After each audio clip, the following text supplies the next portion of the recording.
Good Saturday morning, everyone, and welcome into today's daily Bible reading for July the 1st. Today is the first day of July. We're very thankful for God's good blessings on us throughout the first half of the year, because with the close of June means that the year is halfway over. And we're very thankful for, again, everything that God has blessed us with throughout this year, especially in our daily Bible reading. I hope that it has been a blessing to you. In today's text, we are reading Judges chapter 8, which is going to bring to a close the story of Gideon. Actually going to begin a couple of verses back in chapter 7 to read some writing concerning Ephraim finally getting involved in the fray here in the story of Gideon and in the struggle that he has had with the Midianites. So we're going to read here in Judges 7:24 through the end of chapter 8. Have some discussion about Gideon, and again, just the complicated nature of who this guy is and what he did for Israel. So let's read together here, both positive and negative, what he did for Israel. Let's read here, beginning in Judges chapter 7, verse 24. And before I forget, let me wish a happy belated anniversary to Dave and Becky Clark. Hope they celebrated a wonderful anniversary yesterday. Here in Judges chapter 7 and verse 24.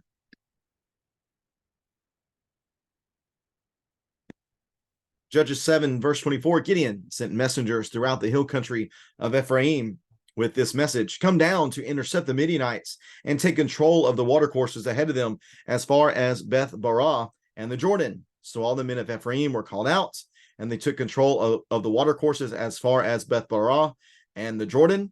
They captured Oreb and Zeeb, the two princes of Midian. They killed Oreb at the rock of Oreb and Zeeb at the winepress of Zeeb. While they were pursuing the Midianites, they brought the heads of Oreb and Zeeb to Gideon across the Jordan. In chapter 8, the men of Ephraim said to him, why have you done this to us, not calling us when you went to fight against the Midianites? And they argued with him violently. So he said to them, what have I done now compared to you? Is not the gleaning of Ephraim better than the grape harvest of Abiezer? God handed over to you Oreb and Zeeb, the two princes of Midian. What was I able to do compared to you? When he had said this, their anger against him subsided. Gideon and the 300 men came to the Jordan and crossed it. They were exhausted, but still in pursuit. Remember, they're pursuing the Midianites till they can completely capture them. Verse 5, and he said to the men of Succoth, please give us loaves of bread to the troops under my command, because they are exhausted, for I am pursuing Zebah and Zalmunna, the kings of Midian. But the princes of Succoth asked, are Zebah and Zalmunna now in your hands, that we should give bread to your army? But Gideon replied, very well. When Yahweh has handed Zebah and Zalmunna over to me, I will tear your flesh with thorns and briars from the wilderness. He went from there to Penuel and asked the same thing from them. The men of Penuel answered just as the men of Succoth had answered. He also told the men of Penuel, when I return safely, I will tear down this tower. Now Zebah and Zalmunna were in Karkor, and with them was their army of about 15,000 men, who were all those left of the entire army of the people of the east. Those who had been killed were 120,000 men. Gideon traveled on the caravan route east of Nobah and Jogbeha and attacked their army while the army felt secure. Zebah and Zalmunna fled, and he pursued them. He captured these two kings of Midian and routed the entire army. Gideon, son of Joash, returned from the battle by the ascent of Heres. He captured a youth from the men of Succoth and interrogated him. The youth wrote down for him the names of the 77 leaders and elders of Succoth. Then he went to the men of Succoth and said, here are Zebah and Zalmunna. You taunted me about them, saying, are Zebah and Zalmunna now in your power, that we should give bread to your exhausted men? So he took the elders of the city, and he took some thorns and briars from the wilderness, and he disciplined the men of Succoth with them. He also tore down the tower of Penuel and killed the men of the city. He asked Zebah and Zalmunna, what kind of men did you kill at Tabor? They were like you, they said. Each resembled the son of a king. So he said, they were my brothers and the sons of my mother. As Yahweh lives, if you had let them live, I would not kill you.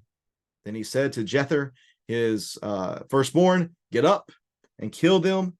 But the youth did not draw his sword, for he was afraid, because he was still a youth. Zeba and Zalmunna said, get up and strike us down yourself, for a man is judged by his strength.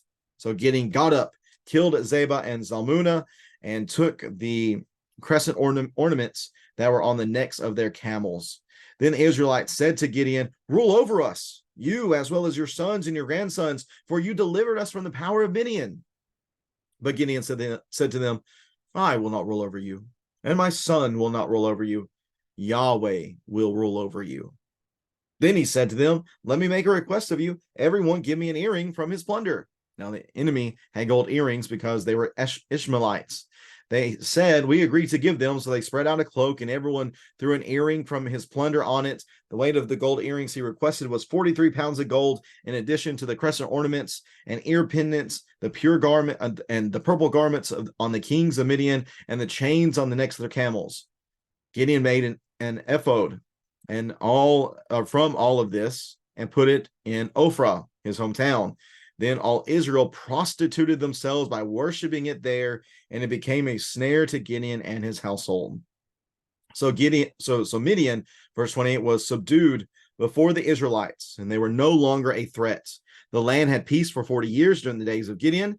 Jerubbaal, that is Gideon, son of Joash, went back to live at his house. Gideon had 70 sons, his own offspring, since he had many wives. His concubine, who was in Shechem, also bore him a son, and he named him Abimelech. Then Gideon, son of Joash, died at a good old age and was buried in the tomb, and his father Joash and Ophrah, or in the tomb of his father Joash of Ophrah of the Abiezerites. Then Gideon died, or when Gideon died, the Israelites turned and prostituted themselves by worshiping the Baals, and made Baal Berith their god. The Israelites did not remember Yahweh their God, who had rescued them from the hand of the enemies around them. They did not show kindness to the house of Jerubbaal, that is Gideon, for all the good he had done for Israel. And that concludes the read through Judges chapter 8 with a little bit from the text previous in chapter 7 as well. So picking up the end of chapter 7, we have this battle that is being waged by Gideon and his armed forces against the Midianites, but not only the Midianites, but also some other ones from the east as well. So we are looking, I'm going to pull up this map for you. Went ahead and took a screenshot, that way I can enlarge this so you can see a little bit better what is going on here within this text. The bulk of Gideon's story takes place right about here in this box. We have the tribe of Issachar in their land. Here is Ophrah, where he tore down the Baal and the Ashtoreths and was run out basically by his father's countrymen. But now we're going to see later on that Sukkoth is going to be involved way down here. So it seems that they have pursued the Midianites once Naphtali, Asher, Manasseh, and Ephraim get involved. They begin pursuing the Midianites so they can wipe them all out. They pursue them a great distance, end up catching Oreb and Zeeb, which are the Midianite princes. And that takes place. And during this whole process, we see that Ephraim is not very pleased. They're wondering, hey, why did you not call us whenever all this started? We would have liked to have been a part of this battle. They wanted to fight. That was something they desired to do. Gideon has to be very shrewd in the way that he talks about this, and he smooths over the situation by saying, hey, listen, you're the one that captured Oreb and Zeeb. You did all the heavy work. What exactly did I do? And at that point, the violent anger that they had subsided. So I want to note at the turn in verse number 8 that there was not peace. Normally, once there is success against the enemy, that there's peace that comes, but there's continued struggle here, not just as they continue to pursue Midian, but even struggle within Israel itself, as the Ephraimites are not very happy with Gideon. But we're going to see that continued tension, though, between Gideon and others belonging to Israel. He's not exactly getting along with his countrymen very well, because as we get to verse number 4, that they cross the Jordan. So at some point, they go from up here down here and cross over around the area of Sukkoth. And they're tired, they're exhausted, they've been at war. So he stops in this area right here now is where they are. And he says, will you give us some bread so that we can eat, so I can feed my soldiers who are famished? And the people in Sukkoth, they don't really buy into it. They're like, why should we help you? You haven't even accomplished anything yet. Do you have the king so that you can prove that you've done something? So Gideon gets upset, holds a grudge against them, says, I'm going to come back and get you a bit later on. His attitude is changing very negatively, it seems. He's gone from being a coward, which was not good, to being someone who seemed to have confidence in Yahweh in the middle of chapter 17, which seemed to be better. But then he goes from that to seemingly wanting some praise for what's going on. And then he becomes a man who begins to hold grudges here at this point. Really, as this conflict progresses, he becomes much more confident, yes, but not confidence where it should be in God, but confident in himself. And really, he becomes very ruthless here within this story. Very, very ruthless. It's very sad that they would do this. And I think going back to the men of Sukkoth, why would they say this? Well, because if they help Gideon and the soldiers that are with him, and they don't end up having victory over the Midianite kings, then they're thinking, well, then Zeba and Zalmunna, they're just going to come back and get us for helping you. So we don't want to get involved at all. But again, for Gideon, that's not good. That's not good enough for him. He says, I want to come back and I'm going to tear you up. There's going to be revenge. Then he goes to Penuel, same thing. So he says, all right, and there's going to be revenge. Eventually, they end up catching up with Zeba and Zalmunna. They catch up in Karkor, and there's only about 15,000 soldiers left because they've already killed 120,000. Gideon ends up catching up with them. He pursues them. He captures them, and now as he begins to return to Sukkoth, he basically captures a young man from there, gets the name of all the elders in Sukkoth, and he goes and he gathers them all and he taunts them. He really shames them. He really shames them a great deal by saying, you said I couldn't do this. Here I am. And he takes some briars and basically beats them with them. He doesn't exactly kill them, but he shames them greatly. And then he does end up killing the tower, those who were in the tower of Penuel. So what we have here is a man who has now turned against his own countrymen. He's turned against them. He's not only pursuing the enemy, but he's pursuing those of his own nation. And certainly, I don't think any of us would say that this is exactly a good thing for Gideon to be doing. In fact, a very bad thing. Really foreshadows a lot of the issues that we're going to see in the epilogue of Judges. Chapters 18 through 21, 17 through 21, something of that nature, where everyone's doing right in their own eyes, and there's a lot of infighting within the tribes of Israel. He turns back, begins to discuss with Zeba and Zalmunna, who all he killed in Tabor, and I think that there's a lot of sarcasm that is used here by these Midianite kings. Well, they were like you; each resembled the son of a king. Remember, there hasn't been a lot of king talk up until this point, but now it's introduced, and we're going to see that a few more times here within these next few chapters, especially with Gideon and his son Abimelech. Well, at this point, Gideon is very upset because they killed his brothers and such, so he ends up killing them. But he doesn't do so until he gives his son Jether, he gives him an opportunity to kill these men, yet his son, it says, was too afraid to do it because he was still a youth. So really the apple doesn't fall that far from the tree. Gideon was introduced as a coward. His son is introduced as a coward as well. So Zeba and Zalmunna, they taunt Gideon at this point. They taunt him. They say, well, you get up and do it yourself because a man is judged by his strength. Gideon says, fine, I'll show you. So he kills them, and then he takes their crescent ornaments. And really at this point, unfortunately, I think what we begin seeing is Gideon is turning into a Midianite king himself.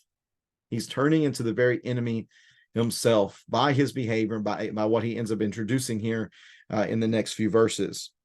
He begins to dress and worship like a Canaanite, unfortunately, here within this text. And even while rejecting the rule of the people, because they say, rule over us, you'll be our kings, you and your sons and your grandsons. The issue here is that Israel was seeing Israel was seeing Gideon as the deliverer. Remember, for Yahweh and Gideon. No, it should have only just been for Yahweh. But more and more the tension's been turning towards Gideon. He's offended both by his own countrymen and by these kings. He is the one that's delivered all these things. God's not in the picture at all. Even though chapter 6 and 7 clearly show us that God is the deliverer. So we see the issue here that is really present with Gideon's actions throughout this entire saga of his. Now, getting to his credit says, I will not roll over you. My son will not roll over you. Yahweh will roll over you. But this is either fake reverence or I think misdirected reverence. Because what he does immediately afterwards, and again, what he says is fine, but his actions seem to speak louder than his words at this point. Because he begins to collect the plunder, the gold earrings and such.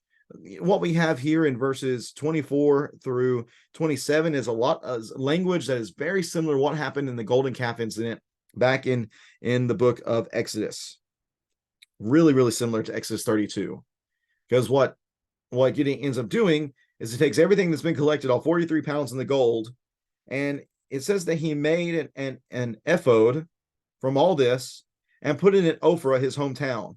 Now, this word ephod, we know it from the garments of the priest of Israel, but it could also mean that it's not just the ephod itself, the garment, but also any sort of figure that might be underneath it that wears it.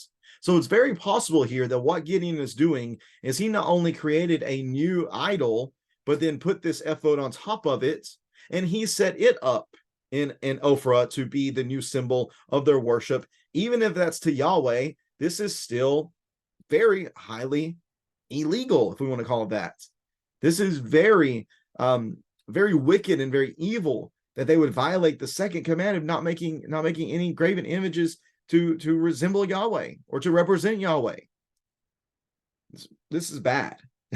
So much so that the narrator makes it very obvious that Israel prostituted themselves by worshiping it. They didn't worship Yahweh. They worshiped this ephod and anything that might have been associated with it. And it became a snare to Gideon and his household. Here he is building idols, really undoing the good that he had done previously. He is just replacing the Baal and the Ashtoreth that he took down in chapter 6. He's replacing with the ephod and anything else, like I said, that was associated with it. He has just undone everything that he had already accomplished. Really, it was a major fail for this man who is an image of God, who is an imager of God. Again, but not only was an imager of God, but one who was enveloped by God's Spirit. This was a major fail by him. But unfortunately, it doesn't stop there. I mean, we do have verse 28 and 29 that Midian was subdued. This is the normal cycle of the judge's language. Gideon was subdued, no longer a threat. The land had peace and such. But even beyond that, Gideon continues to look like a pagan. He has many sons, 70 sons. He had many wives. That's just not good. This is not the type of character that was supposed to be true for those who serve God. This is not the painted picture of a leader within Israel. This is not what it was supposed to be. And for that, we shouldn't be surprised in that, because this is, again, if we remember the one of the visuals that we talked about that I keep showing here in this study, this visual that shows the decline of the story of the judges. Just look where we are at this point. Look where we are in Gideon's story. We started way up here where things are looking okay. We go from the prologue and Othniel, Ehud, and Ehud and Shamgar, Deborah, Barak, Gideon, and now we're halfway down the hole at this point. We just continue to see where these judges, these warlords, these warriors in Israel, they're just not great people. Even though with Gideon's complicated, again, because he did good things, he also did a lot of really bad things. And that needs to be something that we remember. Again, this is actually verse 20 and 29. This is the last time we see peace in the judges. Last time we see it within this text. We certainly do not see peace whatsoever in chapter 9 that we're going to read tomorrow concerning Abimelech. But just to remind us again, the complicated nature of the judges. You want to know who's mentioned in Gideon? I mentioned yesterday about Samson being in Genesis or being in Hebrews 11. You know who else is there? Gideon. Gideon's mentioned there as well. And I wonder too, with them being there, I wonder if maybe the way that we view the Hebrew story, the Hebrews 11 Hall of Faith, as we call it, it's not so much so highlighting everything, that the lives entirely of these individuals, but certain points in time in their lives where because there was a point whenever Gideon did trust in Yahweh and he had great success. There were points in time where Samson trusted in God and had great success. So God is very much pleased with points in time whenever we have success, but he wants even more than that. He wants us to build our entire lives upon faith and trust in him. So yes, Gideon had some moments of brilliance. He had a couple of moments where he did really well. He also had some really low points. That's what we wanted to learn from. We wanted to learn to avoid those low points and to be better image bearers of Yahweh than Gideon was. Again, he had success, but he also made a lot of mistakes. And they certainly, the story of the judges, they're here for us to learn from those mistakes so that we can be even greater people of faith than they were. And certainly in doing so, be able to enjoy the peace of God and not to be embroiled in all sorts of trouble through rebelling against him. If you have any further questions about what we've seen here in Judges chapter 8, please feel free to leave that in the comment section below. I appreciate you reading along with me today. We'll be back at it again tomorrow, reading from Judges chapter 9, which is going to be the story of Abimelech. Again, more trouble in Israel, and that's really what we're going to see as we continue throughout the rest of the book of Judges, just trouble after trouble, because people did not trust in God, did not love him, and did not dedicate themselves to them. We're going to continue to see those issues that show up because of that. Hope to see you then. Take care, and God bless.